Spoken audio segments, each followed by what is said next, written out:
Hi everyone, this is Ankush. Welcome to the my channel जिसका नाम है एम्पायर ऑफ ई। तो आज हम बहुत ही इंपॉर्टेंट टॉपिक पे बात करने वाले हैं अकॉर्डिंग टू जेडबल and NEET point of view, क्योंकि इस पैरामीटर्स पे मैक्सिमम टाइम एमसीक्यूज में बहुत बार एक क्वेश्चन पूछा गया है फॉर 4 मार्क्स के लिए। और वो क्वेश्चन डिपेंड है एक सिंगल बिट पे जिसका नाम है एमसीजी और जिसे समटाइम्स कहा जाता है पीएमएमसी। एक्चुअली ये जो एमसीजी और पीएमएमसी का पार्ट है वो टोटली बिलोंग्स करता है मेजरिंग इंस्ट्रूमेंट से, और चैप्टर का नाम है magnetic effect of electric current which is the next chapter of current electricity. Okay, तो we go from the basics. अगर मैं EMI की बात करता हूँ या मेजरिंग इंस्ट्रूमेंट्स की बात करता हूँ तो हमें दो मेजरिंग इंस्ट्रूमेंट्स ऐसे पता है जो मोस्टली यूज़ होता है हमारे फिजिक्स में, जिसे कहा जाता है एमीटर एंड वोल्ट मीटर। और अगर आप किसी भी मेजरिंग इंस्ट्रूमेंट्स के बारे में देखते हैं उसके कुछ फिक्स पार्ट्स होते हैं, जिस पार्ट के पीछे उसका कुछ फंक्शन छुपा होता है, अलग अलग तरीके से उसके ऊपर टॉर्क ऐड करने के लिए और पॉइंटर को मूव करने के लिए from initial position to the final position. ठीक है, so we start from the various parts of the measuring instrument. जैसे कि आप स्क्रीन पे एक देख सकते हो, राइट साइड में एक डायग्राम प्रेजेंट है। यहाँ पे कैपिटल V मेंशन किया है। इसका मतलब ये मेजरिंग इंस्ट्रूमेंट्स बिलोंग करता है वोल्ट मीटर से।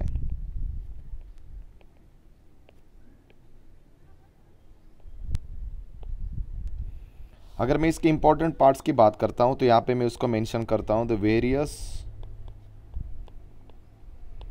Components of measuring instruments is, अगर मेरे हिसाब से देखा जाए तो पहला जो कंपोनेंट है उसे कहेंगे हम pointer, the second component called as a spindle, the third component called as a pivot, the fourth component called as a weight, and the fifth component called as a spring.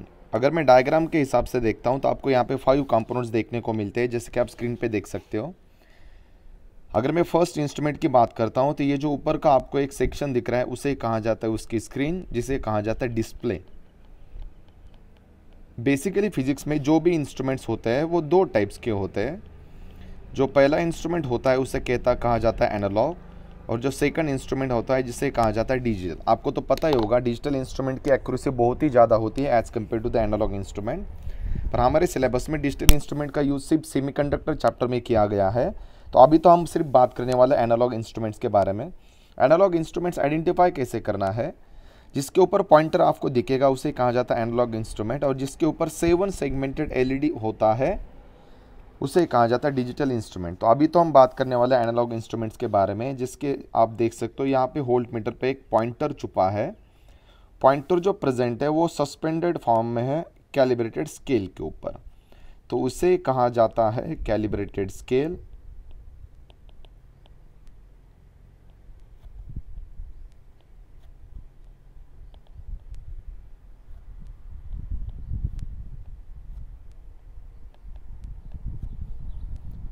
This is called the display of an analog instrument and this is called as the pointer of a measuring instrument.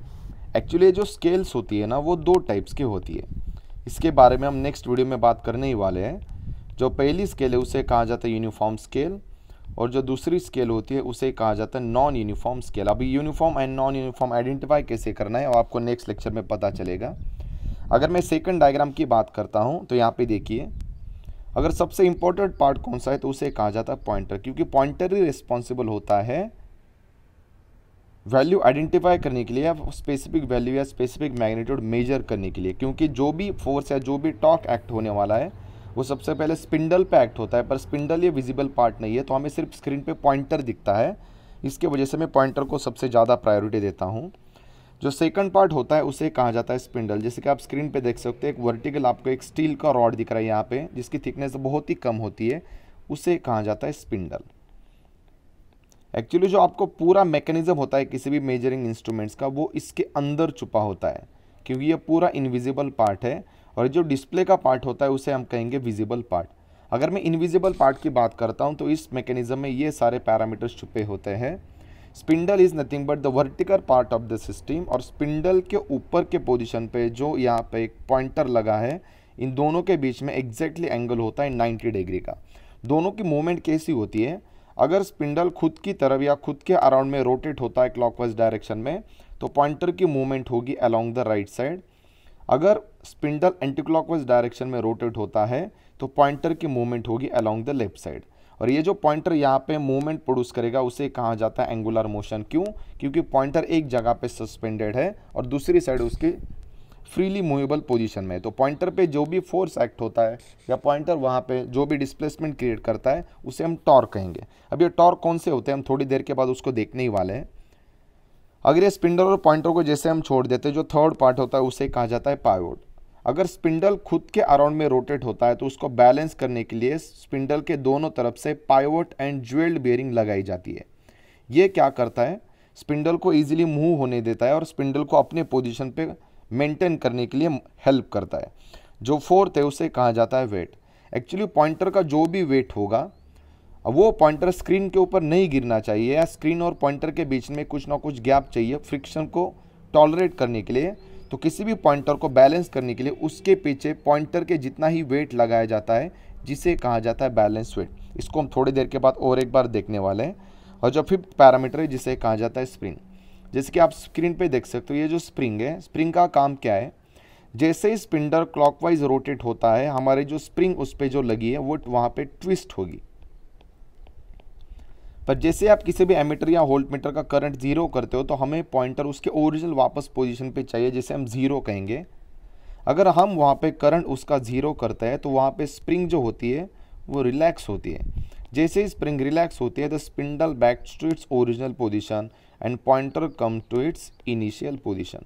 इससे आपको एक चीज़ तो पता चल गई होगी, spring का काम क्या है? एक ऐसा टॉर्क एक्ट करना जो टॉर्क पॉइंटर को उसके वापस ओरिजिनल जगह पे लेके आता है, जिसे समटाइम्स कहा जाता है कंट्रोलिंग टॉर्क। तो ये हो गए some important components which is regarding the measuring instruments. जैसे कि मैंने आपको पहले ही बताया स्केल के दो टाइप्स होते हैं, uniform and non uniform. Sometime इसे कहा जाता है कैलिब्रेटेड स्केल। अगर मेजरिंग इंस्ट्रूमेंट के कंपोनेंट की बात करेंगे तो मैंने आपको अभी बताया like a pointer, like a spindle, like a pivot, various type of weight and the last one is a spring. तो अभी तो हम बात करेंगे ऐसे कौन से टॉर्क्स होते हैं जो टॉर्क किसी भी मेजरिंग इंस्ट्रूमेंट पे एक्ट होते हैं जो हेल्प करते हैं पॉइंटर को एक जगह पे जाने के लिए या पॉइंटर को कैलिब्रेटेड स्केल के ऊपर मूव करने के लिए। Okay, now give your concentration on the screen. अगर मैं वेरियस टॉर्क्स की बात करता हूँ किसी भी मेजरिंग इंस्ट्रूमेंट के लिए, बट वो एनालॉग इंस्ट्रूमेंट होना चाहिए क्योंकि ये टॉर्क नाम का फंडा सिर्फ एनालॉग इंस्ट्रूमेंट में ही होता है, डिजिटल इंस्ट्रूमेंट में इसका यूज़ नहीं होता। तो मेरे हिसाब से जो भी मेजरिंग इंस्ट्रूमेंट को पॉइंटर को आगे लेके जाने के लिए या पॉइंटर को पीछे लेके आने के लिए या पॉइंटर का वाइब्रेशन कम करने के लिए अलग अलग 3 टाइप्स के टॉर्क उसके ऊपर एक्ट होते हैं। वो टॉर्क मैं यहाँ पे मेंशन करता हूँ। The first torque which will be acts on the instrument called as deflecting torque, जिसे कहा जाता है टोडी।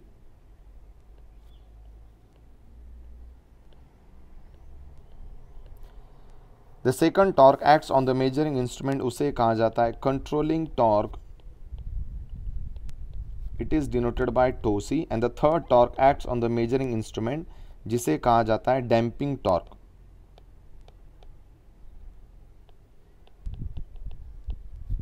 अब ये तीनों टॉर्क का फंक्शन क्या है, वन बाय वन यहाँ पे हम कवर करते हैं। अगर मैं सबसे पहले बात करता हूँ तो यहाँ पे मैं उसको मेंशन करता हूँ the first called as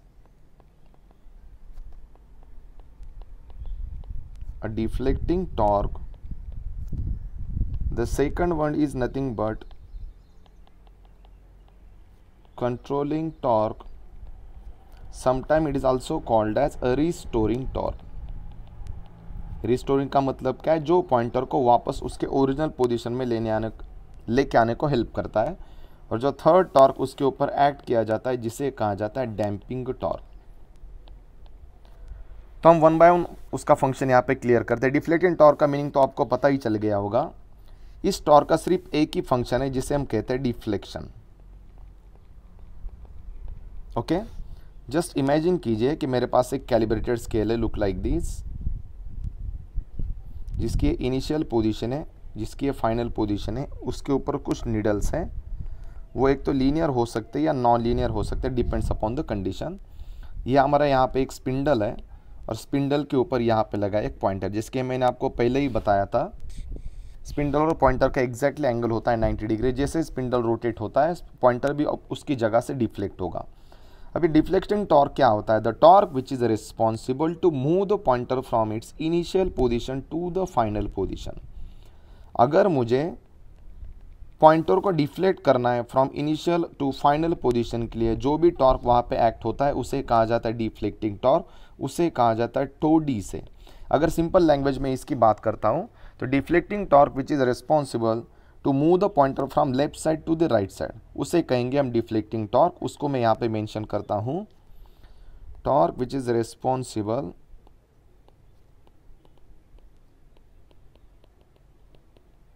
to move the pointer from initial to final position। अब ये फाइनल पोजीशन कहाँ पे होगी वो डिपेंड करता है इक्वेशन पे, और वो डिपेंड करता है कि आपके उस कॉइल में से कितना इलेक्ट्रिक करंट पास होता है।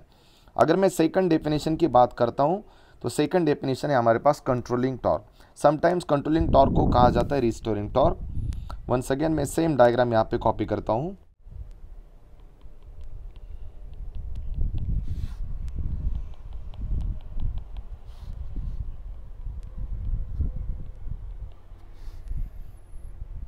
जैसे कि डिफ्लेक्टिंग टॉर्क का फंक्शन था पॉइंटर को मूव करने के लिए फ्रॉम इनिशियल टू फाइनल, पर जैसे ही भी किसी भी मेजरिंग इंस्ट्रूमेंट का जो वोल्टेज और करंट जीरो होता है तो हमें पॉइंटर उसके वापस ओरिजिनल जगह पे चाहिए होता है। आपने कभी ऑब्जर्वेशन भी किया होगा, जब हम रीडिंग लेते हैं तो पॉइंटर एक फिक्स पोजीशन पे खड़ा होता है, पर जैसे आप उस इंस्ट्रूमेंट को उस सर्किट में से निकाल देते हो तो pointer will be come back to its original position.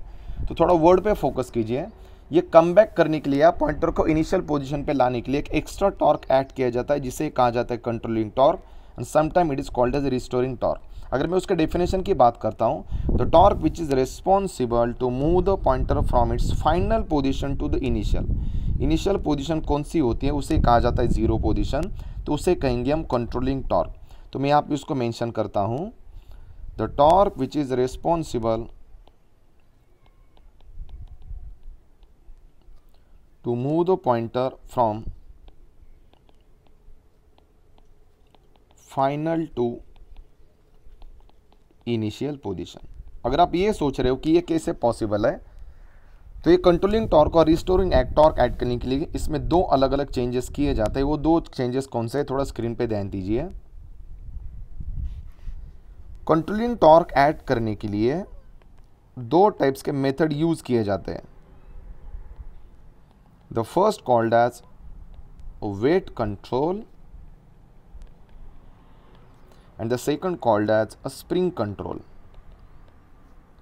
मैं यहाँ पे दोनों भी आपके कंसेप्ट क्लियर करता हूँ। अगर मैं वेट कंट्रोल की बात करता हूँ तो आप यहाँ पे देख सकते हो, ये जो हमारा वर्टिकल स्पिंडल है, इस वर्टिकल स्पिंडल के 90 डिग्री में यहाँ पे जो पॉइंटर लगा है, तो पॉइंटर को बैलेंस करने के लिए उसके पीछे एक ऑक्सिलरी वेट कनेक्ट किया जाता है, जिस वेट को हम कहेंगे बैलेंस वेट। ओके,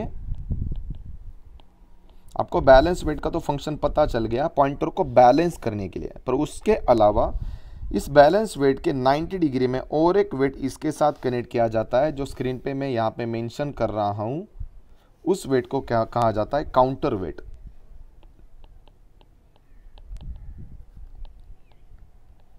तो एक तो चीज़ यहाँ पे क्लियर होती है, ये जो वेट कंट्रोल होता है वो दो टाइप्स का होता है। The first called as a balance weight and the second called as a counter weight. मैं दोनों का फंक्शन यहाँ पे क्लियर करता हूँ। जो बैलेंस वेट होता है वो पॉइंटर को बैलेंस करने की कोशिश करता है, इसका कुछ अलग से फंक्शन नहीं है। और जो काउंटर वेट होता है वो काउंटर वेट रिस्पॉन्सिबल है पॉइंटर को ज़ीरो पोजीशन में लाने के लिए। क्यों? क्योंकि देखिए, जब pointer from left side to right side direction में जाता है तो काउंटर वेट का डिफ्लेक्शन होता है नीचे की तरफ।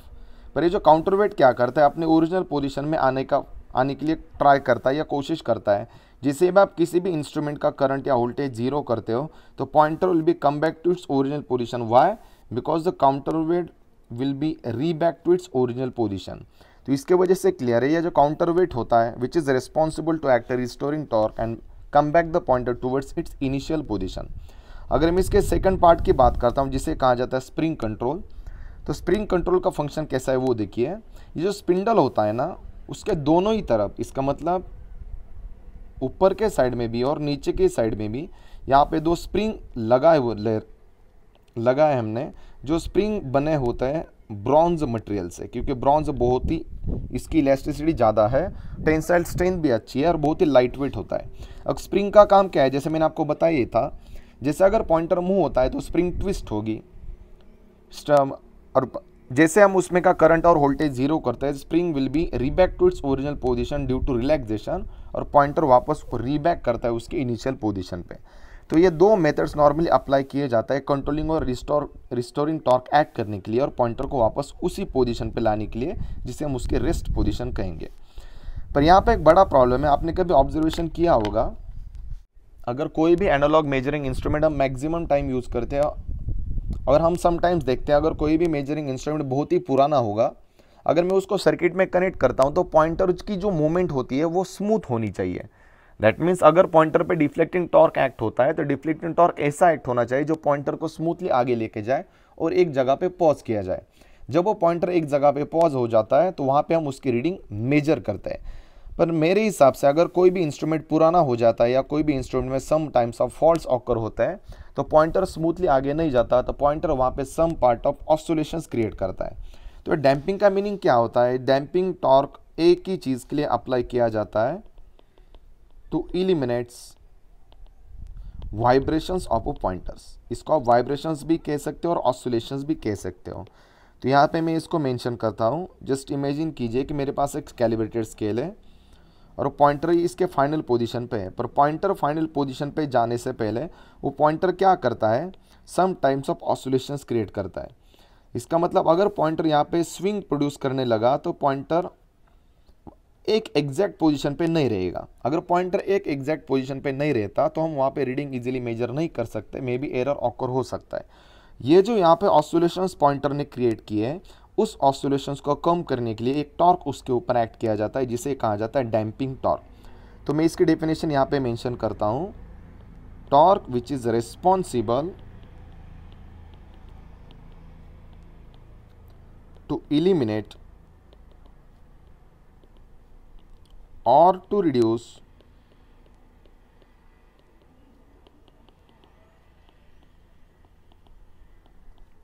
vibrations of pointer। ओके, अब ये डैम्पिंग टॉर्क कैसे एक्ट होता है, इतना तो डीप पार्ट आपके सिलेबस में नहीं है, फिर भी आपको मैं इसका इंट्रोडक्शन देता हूँ। किसी भी एनालॉग मेजरिंग इंस्ट्रूमेंट के ऊपर डैम्पिंग टॉर्क एक्ट करने के लिए 3 अलग से मेथड यूज़ किए जाते हैं, जिसके आप स्क्रीन पे देख सकते हो।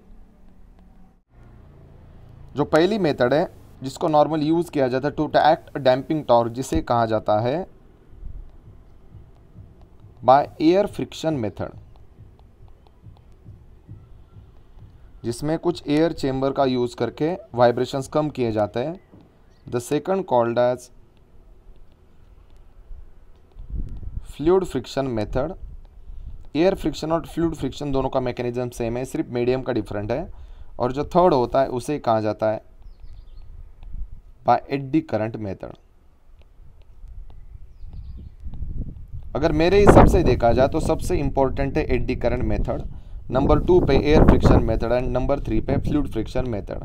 अगर कोई भी एनालॉग मेजरिंग इंस्ट्रूमेंट है उसमें mostly eddy current damping use किया जाता है, सेकंड टाइम पे एयर फ्रिक्शन डैम्पिंग यूज़ किया जाता है और थर्ड टाइप पे यूज़ किया जाता है फ्लूइड फ्रिक्शन। क्यों? क्योंकि फ्लूइड फ्रिक्शन को लास्ट प्रायोरिटी क्यों दी जाती है? क्योंकि फ्लूइड लीकेज होने की प्रोबेबिलिटी होती है और उससे इंस्ट्रूमेंट का वेट भी बढ़ जाता है, तो फ्लूइड फ्रिक्शन मेथड को कभी भी लास्ट प्रायोरिटी दी जाती है। तो ये हो गए अलग अलग 3 टॉर्क जो पॉइंटर को स्टेबल करने के लिए या पॉइंटर को फाइनल में पोजीशन में लेके जाने के लिए या पॉइंटर के वाइब्रेशंस रिड्यूस करने के लिए हेल्प करता है। और जो टॉर्क किसी भी एनालॉग मेजरिंग इंस्ट्रूमेंट में आपको देखने को मिलते हैं पॉइंटरों को मूव करने के लिए from initial position to the final position. Okay,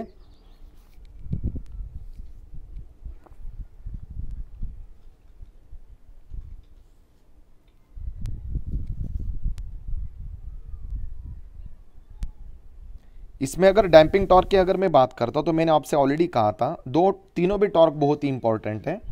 अगर मुझे पॉइंटर को लेफ्ट टू राइट में लेके जाना है टुवर्ड्स फाइनल पोजीशन तो वो है डिफ्लेक्टिंग टॉर्क। अगर मुझे पॉइंटर को वापस लेके आना है तो वो है कंट्रोलिंग टॉर्क। अगर मुझे पॉइंटर के ऑसिलेशन से वाइब्रेशंस कम करने हैं उसे कहेंगे हम डैम्पिंग टॉर्क, जिसके आप स्क्रीन पे देख सकते हो।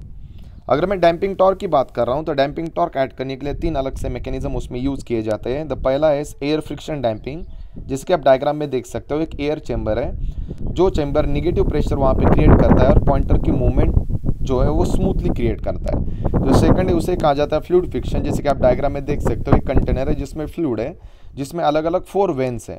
उस वेन्स के वजह से क्या होता है, पॉइंटर स्मूथली आगे जाता है और वाइब्रेशंस रिड्यूस करता है। और जो तीसरा होता है उसे कहा जाता है eddy current damping. Eddy current damping में क्या होता है, एक सर्कुलर डिस्क स्पिंडल को कनेक्ट की जाती है which is made by any non metallic material, और जिसके वन साइड या किसी भी अनदर साइड में एक परमानेंट मैग्नेट लगाया जाता है।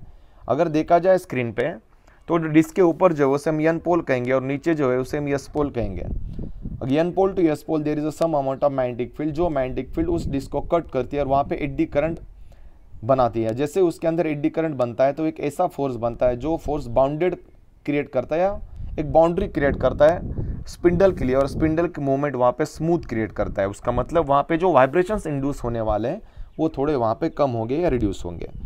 ठीक है।